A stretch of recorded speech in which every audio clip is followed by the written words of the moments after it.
In the bustling town of Miranda, there was a young woman named Clara who had a particular fondness for the finer things in life. Raised in a modest household, Clara always dreamed of a life filled with luxury. She adored money and the pleasures it could bring, especially her favorite indulgence, chickens and chips from the finest restaurants in town. Clara's strategy for securing her desires was simple. She frequented the local market and positioned herself at the entrance of the upscale restaurant, Golden Crust. Here, she pretended to be busy on her phone, her eyes ever watchful for potential benefactors. Clara knew that the wealthy patrons who dined there could offer her the life she longed for. One sunny afternoon, as Clara was executing her usual routine at the restaurant gate, she caught the attention of a distinguished older gentleman named Mr. Lawson. With his silver hair and tailored suit, he exuded an air of affluence and charisma. Clara's heart raced with excitement as she saw him approach. "Excuse me, miss," Mr. Lawson said with a warm smile. "Do you know if this restaurant serves the best chicken and chips in town?" Clara's eyes lit up. "Oh, absolutely. They have the finest dishes here. I come often," she lied smoothly. Mr. Lawson chuckled. "Well, then, would you care to join me? I'd appreciate some company." Clara nodded eagerly, her mind already filled with thoughts of lavish meals and luxurious gifts. As they dined, she made sure to charm him with her wit and beauty. Mr. Lawson was captivated by her, and it wasn't long before they began spending more time together. Clara stuck to Mr. Lawson like glue, enjoying the constant flow of money and gifts. He took her shopping, paid for her extravagant meals, and even gave her a generous allowance. Clara's life seemed perfect, and she reveled in the attention and affection from her sugar daddy. However, as time passed, Clara's feelings for Mr. Lawson became more complicated. She found herself genuinely enjoying his company, and the lines between love and convenience began to blur. Despite this, she couldn't shake the nagging thought that her love was more for his money than for the man himself. Months went by, and Clara discovered she was pregnant. Excited and anxious, she shared the news with Mr. Lawson, hoping he would be as thrilled as she was. Instead, his reaction was cold and detached. "Clara," he said sternly, "I never intended for things to go this far. I can't be a part of this. I'm sorry." With that, Mr. Lawson walked away, leaving Clara devastated and alone. She realized too late that her quest for luxury had cost her more than she had anticipated. Heartbroken and penniless, Clara watched as Mr. Lawson moved on to another woman, just as she had feared. The months passed slowly for Clara as she adjusted to her new reality. She moved back in with her parents, who were initially upset but eventually accepted the situation.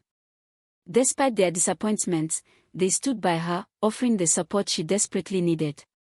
As Clara's due date approached, her anxiety grew.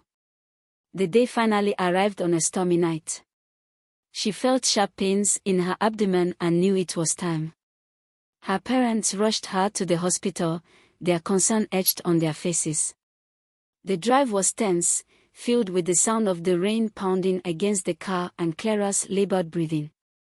Upon arrival at the hospital, doctors and nurses quickly took charge. They wheeled Clara into the delivery room, where she was met by a kind, experienced nurse named Nurse Grace. "Don't worry, dear.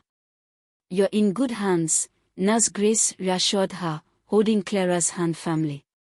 The labor was long and painful, but Nurse Grace was by her side every step of the way. Finally, after hours of effort, Clara gave birth to a baby boy. As Nurse Grace held the newborn, a collective gasp filled the room. The baby, with his dark skin, full set of teeth, and strikingly white hair, was unlike anything they had seen before. Clara's worry deepened as she held her son for the first time. Despite his unusual appearance, he was beautiful to her. But questions lingered in her mind, and she knew her parents would demand answers. A few hours later, Clara's parents entered the room. They looked at their new grandson with a mix of astonishment and concern. "Clara," her mother began gently, "who is the father of this child?" Tears welled up in Clara's eyes as she looked at her parents. "He's the child of Mr. Lawson," she confessed. "The older man who sponsored me every weekend. He was my sugar daddy." Her parents exchanged a glance, processing the revelation. Her father sighed deeply, rubbing his temples. "Clara, why didn't you tell us before?" "I was afraid," Clara admitted, her voice trembling. "I didn't want to disappoint you even more." Her mother approached and gently kissed Clara's forehead. "We'll talk about this later. For now, focus on your recovery and taking care of your son." But as the initial shock wore off, Clara's parents began to murmur among themselves. "A baby with teeth and white hair," her father whispered. "Could this be a curse?" Her mother nodded reluctantly. "We must be careful. Such things are not normal." Clara, overhearing their conversation, felt a pang of fear and sadness. She looked at her son, who lay peacefully in her arms, and vowed to protect him from any prejudice or superstition. As her parents left the room, their faces clouded with worry, Clara felt a deep sense of isolation. Nurse Grace returned, offering a comforting smile. "You're not alone, Clara. We'll take good care of you and your baby." As the days went by, Clara began to bond with her son, finding solace in his innocent eyes. Months passed, and Clara adjusted to her new reality. Despite her parents' disappointments, they stood by her, offering the support she desperately needed. But the news of her unusual baby soon spread beyond the hospital. When Clara was deemed fit to leave the hospital, her parents decided to take her and her baby back to their village, hoping the familiar surroundings might bring some peace. They traveled back, the baby nestled in Clara's arms, unaware of the stir he was about to create. As soon as they arrived, whispers began to spread. Word of the baby with dark skin, a full set of teeth, and striking white hair quickly reached every corner of the village. The next day, curious villagers gathered at Clara's family home, eager to witness the miracle for themselves. Women elders, considered wise and knowledgeable, led the throng of villagers. They looked at the baby with wide eyes, exchanging astonished glances. Among them was Clara's grandmother, a respected elder known for her wisdom and insight. She approached Clara, her expression a mix of curiosity and concern. "Clara," her grandmother said softly, "tell me what happened. How did this come to be?" Clara looked at her grandmother, confusion clouding her mind. She opened her mouth to speak but found no words. Tears welled up in her eyes as she held her baby closer, feeling overwhelmed by the scrutiny and the questions she could not answer. Seeing Clara's distress, some of the village ladies began whispering among themselves. One of them, a woman named Agnes, stepped forward and spoke in a hushed tone. "We've heard the rumors, Clara. You were seen with older men, sugar daddies, every weekend. Is this the result of such actions?" The crowd murmured, and Clara felt the weight of their judgment. She looked at Agnes, her heart pounding. I didn't mean for any of this to happen," she stammered, tears streaming down her face. The elders conferred among themselves, their voices low and serious. Finally, Clara's grandmother addressed the gathered villagers. "This child is unique, and while some may see it as a curse, we must not act out of fear or superstition. However, if there is a curse, we must find a way to break it." The village women nodded in agreement.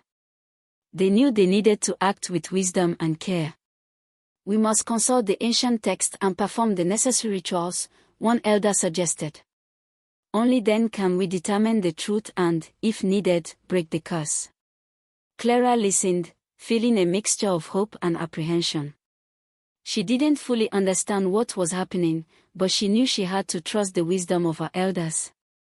As the villagers dispersed to prepare for the rituals, Clara sat quietly with her baby, feeling the weight of the unknown future pressing upon her. The villagers were still deliberating on how to address the situation when another startling event occurred. Clara was nursing her baby when she felt a sharp pain in her chest. She looked down and saw small, painful dots appearing around her breast, as if the baby's touch was causing wounds. Alarmed, Clara cried out, and her mother rushed to her side. "What's happening to me?" Clara gasped, tears streaming down her face. Her mother looked at the wounds with growing horror and immediately called for the village women elders. Within minutes, they arrived, their faces set in grim determination. They knew this was more than just an unusual birth, it was a matter of urgent spiritual intervention. The eldest woman, Clara's grandmother, took charge. "We must act quickly," she declared. "This is not ordinary child. We need to confront the spirits that have caused this." The elders hurried to Clara's home, gathering the necessary items for a ritual, sacred herbs, blessed water, and an ancient scroll. As they prepared, they chanted prayers and invoked the protection of their ancestors. The atmosphere grew tense, the air thick with anticipation. Clara's grandmother approached the baby, who was lying in his crib, seemingly unaware of the commotion. She sprinkled the blessed water over the child and began chanting in an ancient tongue. The other elders joined in, their voices rising in a powerful chorus. As the liquid touched the baby's skin, a strange thing happened. The baby began to glow with an eerie light. The villagers watched in stunned silence, their eyes wide with fear and awe. The chanting grew louder, more intense, as if trying to match the growing energy in the room. Suddenly, the baby let out a loud cry, and with a blinding flash of light, he vanished. The room fell silent, the only sound being Clara's anguished sobs. The elders stepped back, their faces pale but resolute. "Clara," her grandmother said sternly, "this is a sign. The spirits have taken the child because of your actions. You must understand that dating sugar daddies and pursuing a life of easy money has brought this curse upon you and the village." The other elders nodded in agreement. "You must repent and change your ways," one of them added. "The spirits demand it." Clara fell to her knees, her body racked with sobs. The reality of her situation crashed down on her, and she felt a deep, crushing sorrow. She had lost her baby, and now she faced the judgment of her village. As the elders left, Clara's cries filled the room.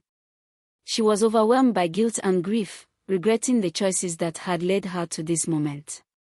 She knew she had to change, but the path ahead seemed insurmountably difficult.